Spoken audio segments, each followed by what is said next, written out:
함께 만드는 언론 미디어 합동조합. 여기는 국민TV. 함께 만드는 언론 미디어 합동조합. 여기는 국민TV.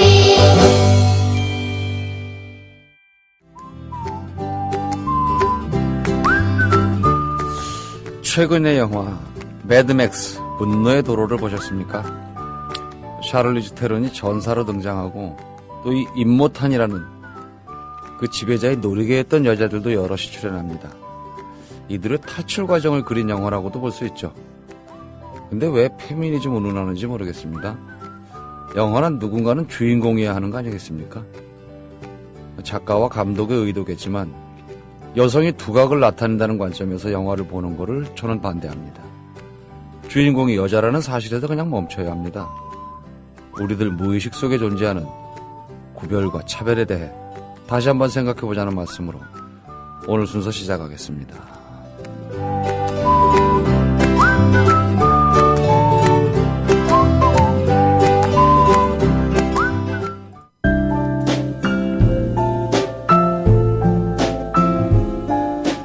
뇌에는 근육이 없습니다. 책은 섹시한 뇌를 위한 체육관. 국민라디오 전영권의 30분 책 읽기. 네, 지난 시간에 이어서 제가 오프닝에서 매드맥스 말씀드렸죠. 샤를리즈 테론의 버금가는 미소의 소유자 박현경 씨 모셨습니다. 안녕하세요. 좋아서 말도 못해. 네, 부끄러워서. 네. 재밌잖아요. 네, 참 진짜 멋있는 배우죠. 샤를리즈 테론. 많이 해야 돼, 칭찬을. 그럴수록 좋아져요. 네, 알겠습니다. 진짜 말이 무섭다고 말대로 되겠죠. 외모도 좀 바뀌고. 맞아요. 네. 네. 나날이 예뻐지고 있어요, 박현경 씨. 네, 알겠습니다. 저한테 은밀히들 연락 주시기 바랍니다. 네, 지난 시간에 이어서 네. 남자들은 자꾸 나를 가르치려 든다라는 네. 책, 리베카 솔릿의 책을 소개해드리고 있고요. 네. 맨스플레인이란 단어를 신조어로 촉발시키게 된 칼럼을 담고 있는 책입니다. 그래서 지난 시간에 좀 가볍게 말씀드리긴 했지만 사실 책의 네. 3분의 1 이상이 뭐 지난 시간에 선생님이 마지막에 이제 끝내실 때 네. 뭐 6.2분에 한 명씩 뭐, 예, 예. 뭐 강간을 당한다, 네, 살해를 네. 당한다거나 네. 뭐 이런 이제 통계를 얘기해 주셨는데 네. 그런 내용으로 많이 차 있거든요. 네. 어떤 뭐 집단 강간 사례라든지 뭐 그 강간 문화라고는 하는데 네. 뭐 집단 성폭행이라든지 아니면 뭐 부부 사례라든지 이런 데가 계속 이제 언급이 되거든요. 예, 예. 구체적인 사례로. 그래서 이제 읽기에 조금 이제 너무 좀 답답하다. 왜냐하면 이제 분노가 생기니까요. 여성들은 더 그럴 것 같아요. 예, 근데 예. 그렇긴 하지만 예. 일단 그렇게 읽고 마지막에 제가 느꼈던 거는 아까 6.2분에 한 명씩 뭐 이런 얘기도 여러 번 반복되거든요. 예. 처음에는 진짜 이거 거짓말 아니야? 이런 생각이 들었었어요. 예. 진짜 이렇게나 많이? 예. 이렇게 뭐 9초에 한 명씩 여자가 맞는다는 거예요. 예. 폭력을 당한다는 거예요. 그래서 과연? 이랬는데 실제로 통계이기도 하지만 계속 읽다 보니 그런 사실은 이제 불편하니까 내지는 일부러 가리워졌거나 아니면 대면하기 싫어서 외면한다고 해서 사실이 없어지는 게 아니라 그럼요. 일부러라도 자꾸 봐야지 그걸 인지하게 되고 맞아 이런 상황이면 안 되지 하는 마음을 먹게 되잖아요. 예. 그래서 거의 세뇌다 한 건 아니지만 읽다 보니 계속 통계를 보다 보니 네. 정말 이건 문제구나. 심각한 거죠. 예, 뭐 9.11 테러에서 사망한 사람의 수만큼 3년에 같은 꼴로 여자들이 살아가고 있다는 거예요. 근데 그 테러와의 전쟁은 하면서 여성 이런 뭐 폭력에 대한 왜 그 전쟁은 안 하는지 그쵸. 라고 저자가 얘기를 하거든요. 근데 진짜 그게 맞는 말이구나. 숫자가 그렇게. 네. 숫자라는 게 뭔가 그 구체적으로 보여주는 게 굉장히 중요하다는 거를 사실 깨달았거든요. 한국으로 따지면요. 네. 우리나라는 매주 일주일에 관광차 한 대 꽉 찬 사람들이 자살을 해요. 네, 그렇죠. 하루에 한 7명 정도. 네. 제 기억으로는 7명일 거예요. 그러면 네. 관광버스, 대형버스가 45인승이거든요. 네. 그러면 거기에 다 못 탄다는 얘기예요. 되게 끔찍하네요. 예, 일주일에 버스 한 대 꽉 찬 사람들이 지옥버스네요, 지옥버스. 예, 고속버스 딱 탄 사람들이 자살을 하는 우리 사회도 문제가 그만큼 많아요. 그렇죠. 그렇게 통계를 보여주면 네. 굉장히 명확하게 다가오는데 네. 사실은 그냥 뉴스에서건 뭐건 한 명의 자살, 네. 한 명의 폭력만 보여주니까. 저 집이 그러려니 뭐 네, 이렇게. 그 한 사람만 정신 이상자려니. 그래서 무차별 폭력을 했다더니 뭐 이렇게 나오니까. 네, 진짜 그건 아닌데. 네, 책에서도 계속 지적하지만 어떤 사회 구조적으로 패턴화된 걸 계속 한 개인의 정신 이상 질환이라든지 사회적으로 굉장히 뭐 불운해서 뭐 그 사람 가정 환경을 얘기하면서 이렇게 풀어나간다는 거예요. 젠더를 쏙 빼고. 그 사고 친 남자가 뭐 원래 어릴 때 그런 게 있어서 뭐 네, 그랬다. 그런 식으로 간다는 거예요. 그런 사람만 그런다는 식으로. 네, 네. 네. 사실은 그렇지 않다는 거고. 그래서 그런 통계를 계속 보다 보니까 처음에는 불편했지만 반드시 눈을 크게 뜨고 봐야 되겠다. 남의 일이 아니고. 그리고 이제 사실 한번 주변에 여자분이 이제 여자 아는 분이 있으시다면 다 물어봐 주셨으면 좋겠어요. 남자분들은. 저도 그렇지만 어떤 여자도 이제 밤길이나 아니면은 살면서 난 너무 안전해. 난 뭐 밤에도 막 아무렇게나 다닐 수 있고 내지는 어떻게도 안전하다고 생각하는 사람은 단 한 명도 없거든요. 항상 진짜 그렇겠죠. 남자들이 상상하지 못할 정도로 항상 강간이나 아니면 폭력에 대한 두려움이 항상 있어요. 근데 책에서 그걸 지적하거든요. 이제 미국 얘기지만. 그래서 어느 수업 시간에, 대학 수업 시간에 그렇게 폭력이나 강간에서 한 번이라도 뭐, 낮에는 상시적으로 위협이나 두려움을 느낀 적이 있냐고 손을 들어보라고 했는데 100% 여학생들 손을 들었고 남학생들은 그걸 깜짝 놀랐다는 거예요. 왜냐하면 남자, 여자가 그렇게 틀리기 때문에 완전히 성이 다르고 갈라져 있기 때문에 여자들이 그런 생각을 한다는 거는 생각도 못 했던 거죠. 그리고 대부분의 남자는 또 그런 사람들이 아니니까 그거는 그런 이상한 정신병자라든지 특수한 환경에 있는 그런 남자들만 저지르는 짓임에도 불구하고 그것도 여자들도 알지만 그럼에도 불구하고 99.9%도 아니고 100%라고 할 수 있는 그런 여자 100% 남자들이 소수임에도 불구하고 왜 100% 여자들이 그렇게 평생을 죽을 때까지 위험에 불안하고 그렇게 살고 있거든요, 사실.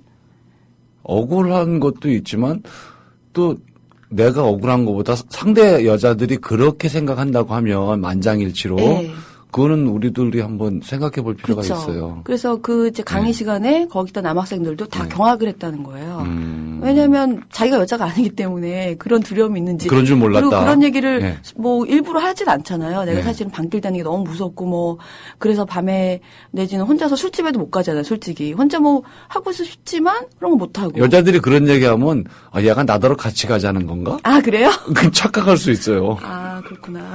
그렇게 난 밤에 혼자 집에 가는 게 너무 무서워 오빠. 그러면 어떻게 하라는 얘기야? 저녁마다 데려다 달라는 뜻을 될 수도 있잖아요. 아 그렇게 또 오해할 수도 있겠네요. 집에 가고 싶은데 뭐 무섭다 이러면. 근데 그런 게 이제 혼자만의 고민이 아니고 이제 버지니아 울프 얘기가 나오거든요.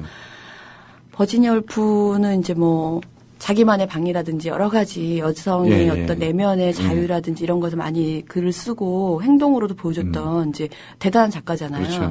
근데 이 책에 우리 오늘 소개한 책의 저자인 리베카 솔릿은 거의 그 버지니아 울프를 본인의 이제 어떤 그 표상으로 삼고 이어받았더라고요, 정신을. 근데 그 버지니아 울프가의 내용 중에 이제 뭐 소개한 내용 중에 뭐 어느 날 자기가 글을 쓰는데 그냥 자유롭게 그 개와 개와 늑대의 시간이라고 왜 항원역 이렇게 걸어가고 있었던 겨울 밤을 4시에서 6시 뭐 이렇게 걸어가고 있는데 갑자기 뭐 어마어마한 생각이 머리에서 막 터지는 듯 하면서 새로운 책의 구상을 하면서 걸어가면서 거의 절반을 쓴 것처럼 그래서 오자마자 다 썼다는 거예요. 이제 그 이제 울프 얘긴데 버지니아 울프인데서 그러면서 밤에 전혀 두려움 없이 걸어다닐 수 있는 자유.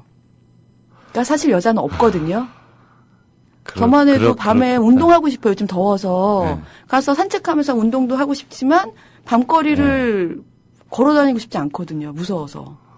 그 근처에 공원은 좀 그렇고 운동장 같은 거 없어요?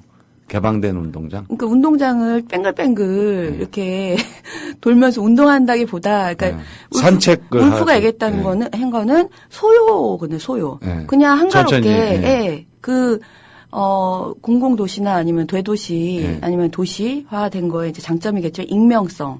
집안에 들어오면 갇혀서 어떤 존재의 가치가 엄마 아니면 뭐 딸 아니면 아내. 어떤 역할이 딱 예, 분명히 예. 정해져 있는데 문을 밖으로 나오는 순간 본인의 익명성이 생기고 그동안에 자기의 정체성이라고 했던 그 이상한 것들 뭐 역할과 이런 예, 것들을 예, 다 예. 벗어던지고 그냥 스쳐 지나가는 사람들 속에서 온갖 무한한 상상력을 자극받는다는 거예요.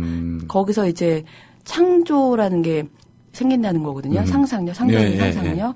그리고 이제 뭐 시인인 키치 얘기도 나오는데 걸어 다니면서 산책하면서 뭐 친구와 또 걸어가면서 얘기하면서 온갖 무한한 상상력이 발휘된다는 거거든요.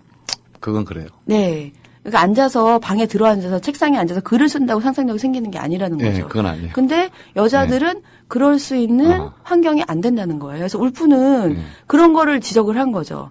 나가 술집에서 술을 먹을 수 있는 밤에 뭔가 풀어놓고 술 먹고 자유 내지는 밤거리를 걸어 다닐 수 있는 자유. 정말 많은 걸 바라는 게 아니거든요. 네. 그게 페미니즘이라는 거예요. 요즘 요즘 그 계곡이 좀 가까운 물론 대부분의 사찰들은 계곡 근처에 있긴 한데 네. 해뜰 무렵에 절에 가면 그 절 마당에 이렇게 새벽 안개가 내려앉은 상태에서 네. 해가 뜨고 이렇게 날이 밝아질 때 그 네. 고요함이나 그 느낌은 말로 표현이 안 돼요. 그렇죠. 근데 여자분들이 지금 말씀하신 대로 새벽 3시 반에 산에 올라갈 수 네. 있을까요? 심지어는 내가 아는 동네도 아니고 예. 한밤에 낯선 거리를 헤맬 권리라고 얘기하거든요. 한밤에 어떻게 낯선 거리를 헤맬 수 있겠어요. 안타깝다. 두려움에 계속 눈 이렇게 뒤돌아보면서 걸을 뿐이지 네. 자유는 없거든요. 전혀. 여기서 하나 제가 제안을 드리려면 네. 우리 방송 듣고 있는 남성 여러분들 집에 가는데 동네 골목이라 하더라도 저만치 앞에 여자가 지나가면 빠른 걸음으로 앞서서 가주세요. 가만 쫓아가지 말고 아, 얼른 스쳐 지나가 주시면 여자도 편합니다. 네. 그렇잖아요. 계속 뒤에서 그럼 한 20m 뒤에 있었는데 네. 한 길이면 어떻게 네. 빨리 뛰어서 아니요. 가야 되나요? 대부분이 남자가 보폭이 크고 하니까 네. 생각을 하고 저기 저 앞에 아가씨가 여자가 가고 있는데 내가 지금 이렇게 가면은 불안할 수도 있겠다. 네. 그거 몇 번만 해보면 돼요. 그러면 조금만 내가 서둘러서 그 여자가 막연한 두려움을 느끼는 시간을 줄여주라는 거죠. 빨리 지나가 주면 된단 말이에요. 그러면 다행인데 저는 네. 하이힐 신고 있는데 누가 이렇게 거의 뛰듯이 걸어오면 저는 막 더 뛸 것 같은데요. 왠지 왜 이렇게 빨리 오지 이러면서. 그게 몇 초 안 돼요. 근데 얼른 그게 지나가시니까. 여자들이 느끼는 두려움과는 그게 네. 또 밤 시간이면 네. 어마어마한 공포로 사실 다가옵니다. 계속 쫓아오면 더 무섭잖아요. 빨리 지나가 줘야지. 조금 그렇다고 쿵쾅쿵쾅 뛰는 건 아니고 네. 조금 참 큰 어려운 일은 아닌데 네. 몇 번 해보시면 될 것 그러게요. 같은데요. 이게 참 방법이 어떻게 될지 모르겠지만 네. 남자들도 참 억울하긴 할 거예요. 여자들이 이런 공포를 갖고 있는지 모르시니까 네. 저희 뭐 지인 얘기를 빌리자면 예, 예, 저희 예. 뭐 되게 친한 지인인데 예. 아파트에 타서 엘리베이터 탔는데 저쪽에서 예. 어떤 아주머니 같은 분이 타려고 예. 하길래 뭐 직장인이겠죠. 예. 그래서 기다려주려고 예. 아니다 거꾸로 됐다. 여성이 타고 있길래 빨리 가서 더우니까 엘리베이터 타려고 했는데 미친 듯이 누르더래요. 자기 쫓아오는. 아니 그걸 같이 안 타고 싶어서.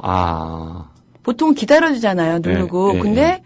계속 눌러서 빨리 문이 닫히라고. 그래서 아니 나를 치안으로 생각하나? 예. 내가 그렇게 생겼나? 뭐 이렇게 굉장히 서운할 수 자기가 있어요. 빠졌다고는 하지만 대부분의 여자들은 그런 공포가 있습니다. 이거 어떻게 해야 되죠? 도대체. 그러니까요. 그게 그러니까 여자들이 이런 얘기를 안 하기 때문에 잘 모르시니까. 근데 여자들이 그런 얘기를 해야 된다는 거고 사실 밤에 택시 타는 것도 굉장히 위험하다고 얘기하잖아요. 그러면 이제 모든 거를 이동 수단도 걷는 것뿐만 아니라 힘들다는 건데 뭐 방송에서 이렇게 얘기해도 될지 모르겠지만 저는 아마 99%의 여성분들이 예, 예. 택시를 타고 택시 기사분 아저씨한테 예. 그런 성희롱일 수도 있고요. 예. 아니면 어떤 농담 이렇게 이쁜 아가씨 밤늦게 다녀서 되겠어요. 이런 것도 사실은 쓸데없는 말이거든요. 그렇죠. 그 정말 쓸데없는 남성 말이에요. 승객한테 그런 얘기 하겠어요, 그냥?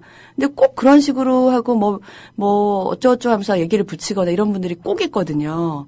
그러면은 아예 대답을 안 할 수도 있겠지만 처음에는 그냥 예의상 하면 끝도 없이 그다음부터 가르치려고 드는 게 시작이 돼요. 뭐 내릴 집 다니고 때까지. 뭐 해라 뭐. 뿐만 아니라 뭐 자기 얘기를 하면서 막 자기 얘기를 왜 우리가 들어줘야 되는지 모르겠지만 근데 택시를 탔을 때는 그냥 편안하게 가고 싶을 수도 있고. 그래서 조용히 생각을 하면서 갈 수 근데 싶죠. 네. 99%의 여성이 그런 경험을 하게 됩니다.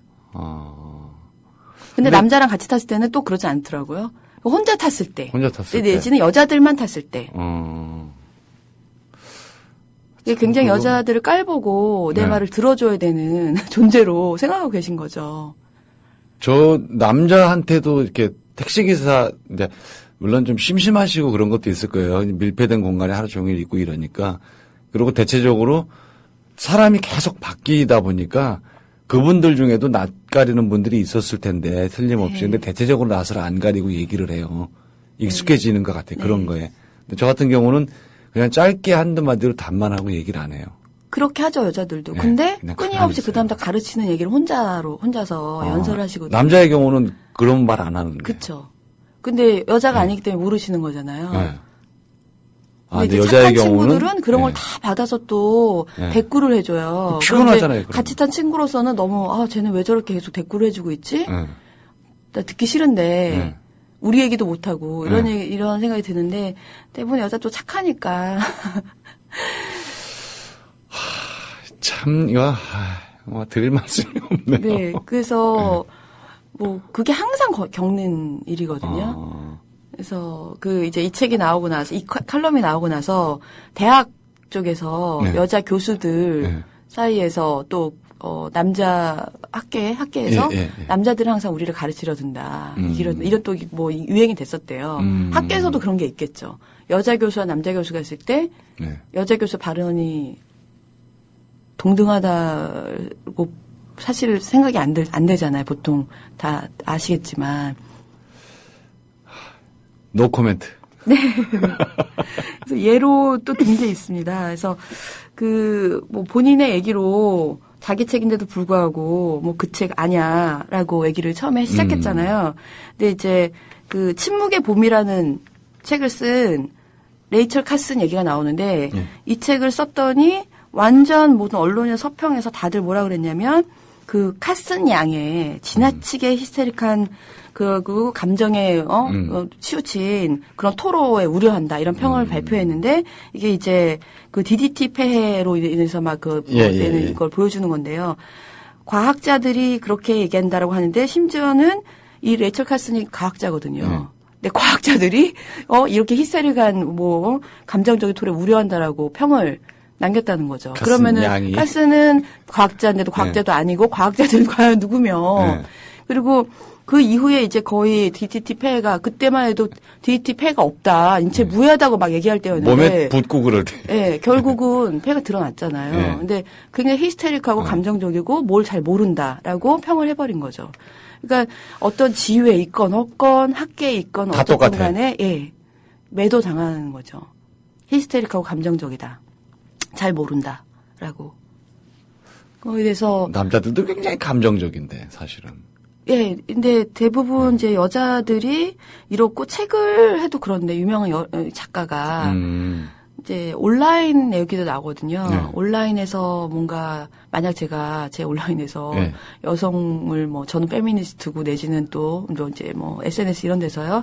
아니면 여성에 대해서 뭐 이렇게 한 거를 욕을 한다거나 욕을 하는 게 지적하는 거죠. 너는 어떻게 그럴 수가 있습니까? 이렇게 했다. 그런 경우에 어마어마한 그 성적 희롱과 함께 무슨 뭐 성희롱 댓글 한 500개 달립니다. 네. 너를 뭐 강간해 버리겠어라든지 뭐 이런 온갖 글들 다 온대요. 이건 미국 얘기인데 한국도 그렇겠죠. 한국도 비슷해요. 네.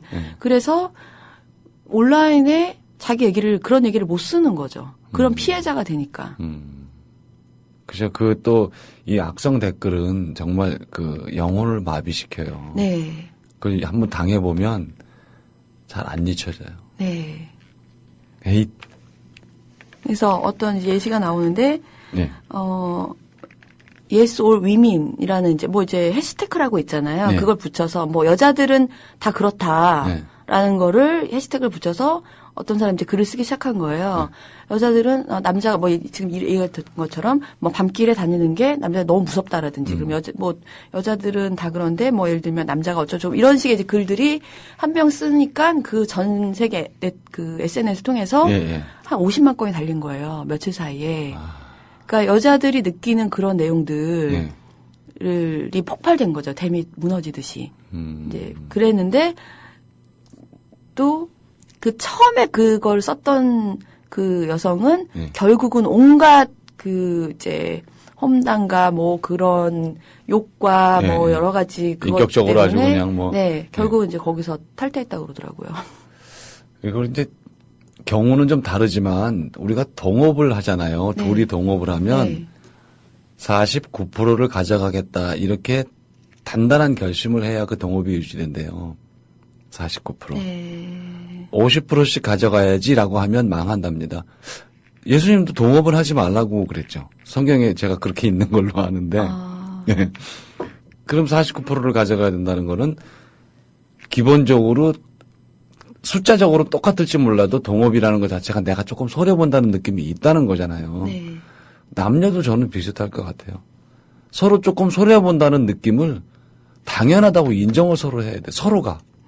근데 우리는 서로 그렇게 안 하고 49% 가져오면 성공한 거야, 대등한 거야 이러지 않고 50% 내지는 내가 왜 51%가 나지. 이거 문제예요. 여자들은 그렇진 않은 것 같은데요. 남자가 나쁜가 봐. 그리고 그 지금 49% 51% 얘기하신 거 자체가 여자들이 이해를 못하는 지점이 있습니다. 그 페미니즘 뭐 저도 사실 책을 읽으면서 아 맞아 이거였어라고 느낀 건데요.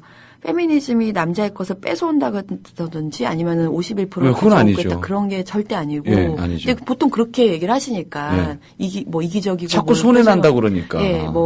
왜 남자 군 가산점을 왜 인정 안 하냐는 둥 뭐 너네가 왜 직장을 더 많이 주실까 이런 이제 뭔가 싸움의 적전으로 생각하시지만 그게 아니라 페미니즘은 진짜 중요한 건데요. 뭐 예나 지금이나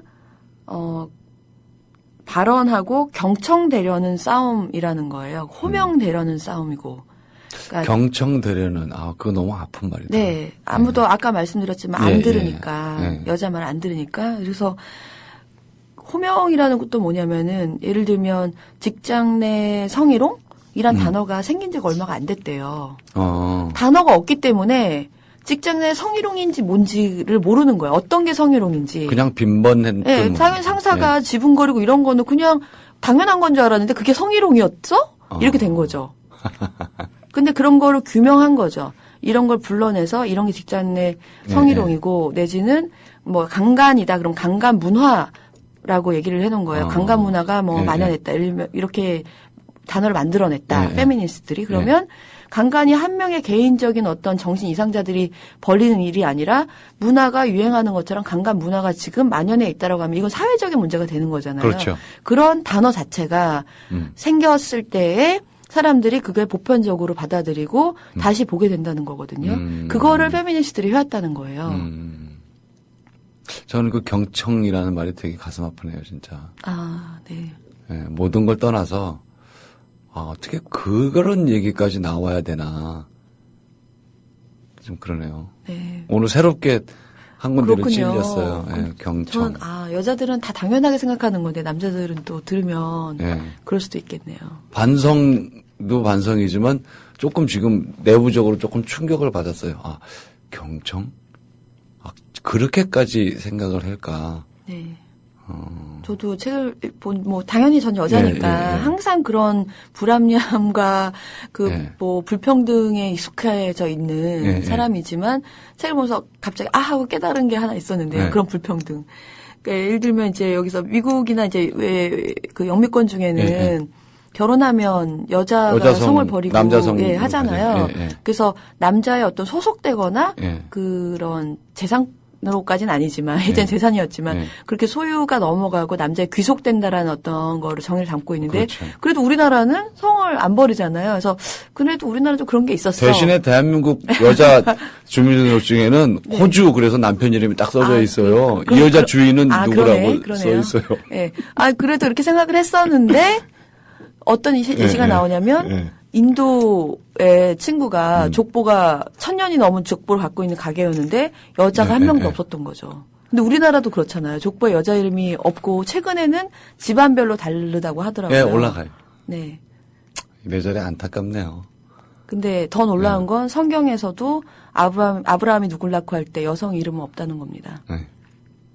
네, 여자를 지워버렸다는 거죠. 말소했다는 거죠. 예수님 뜻은 아닐 겁니다. 자, 오늘 여기까지 말씀 듣겠습니다. 박현경 씨 오늘 고맙습니다. 네, 감사합니다. 네. 네. 이 컴컴한 골목을 지나는데 근육량이 자기 한 3배쯤 되고 키도 크고 싸워야 이길 확률도 없는 존재가 이렇게 따라온다면 어쩌시겠습니까? 걸핏하면 돈을 털리고 폭행당해서 늑골이 부러졌다는 기사가 실리는 세상이라면 여러분, 아니 남자분들 어떻겠습니까? 덜컥 겁이 나겠죠? 물론 상대는 여자입니다. 아내의 폭력에 시달리다가 아파트에서 뛰어내리는 남편들이 속출하고 견디다 못해서 이혼하자고 덤볐다가 뭐 머리가 깨진 사람들이 보호소에서 생활하고 막 그런다면 남자 여러분들 편하게 사실 수 있겠습니까? 말장난이라고요? 아닙니다. 모든 남녀차별은 폭력으로 귀결됩니다. 무시하다가 상대가 반발하면 폭언하고 근데 또 상대가 다시 감정적으로 반발하면 손찌검을 하는 경우가 비일비재하거든요. 반대되는 예도 한번 들어보겠습니다. 덩치 큰 남자의 따귀를 갈기는 여자 말입니다. 남자분들, 자신보다 훨씬 강력한 남자의 따귀를 때릴 수 있겠습니까? 어디 한 군데 부러질 각오가 아니면 실행하기 불가능한 짓이죠. 이 여자는 자신이 여자라는 것을, 상대 남자가 폭력으로 응수하지는 않을 거라는 사실을 아는 겁니다. 이걸 또 뭐 좀 심하게 얘기해서 스스로 여성차별에 빠지는 경우라고 봐도 되겠습니까? 굉장히 예민한 부분이라서 제가 단언하지는 않겠습니다. 아무튼 우리는 무의식적으로 차별을 행하고 있습니다. 이걸 당연하게 받아들이기까지 하는 사람들도 많고 공개적으로 이런 발언을 해서 무리를 빚는 인사들도 자주 등장합니다. 단번에 고쳐지지 않고 어느 개인의 노력으로 되는 일도 아닙니다. 저는 이런 건 유아기부터 교육해야 된다고 생각합니다. 차별이 아닌 구별을 가르치고 배려 또한 몸에 배도록 지속적으로 교육을 반복해야 점진적으로 나아질 거라고 믿습니다. 성희롱 예방 교육 같은 것 사실 효과는 별로 없다고 생각됩니다. 야, 이러이러하면 고소당한다니까 조심하자. 이게 남녀평등으로 가는 길은 아니지 않습니까?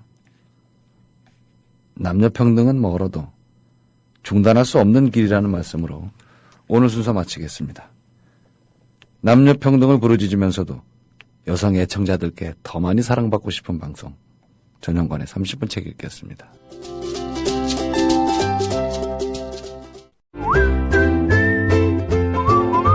국민라디오 팟캐스트 응원하는 가장 쉬운 방법 아시나요? 다운로드하기, 별점 주기, 댓글 달기, 구독하기. 국민라디오 팟캐스트 널리 알리는 가장 쉬운 방법 다운로드하기, 별점 주기, 댓글 달기, 구독하기. 기억하세요. 다운로드하기, 별점 주기, 댓글 달기, 구독하기.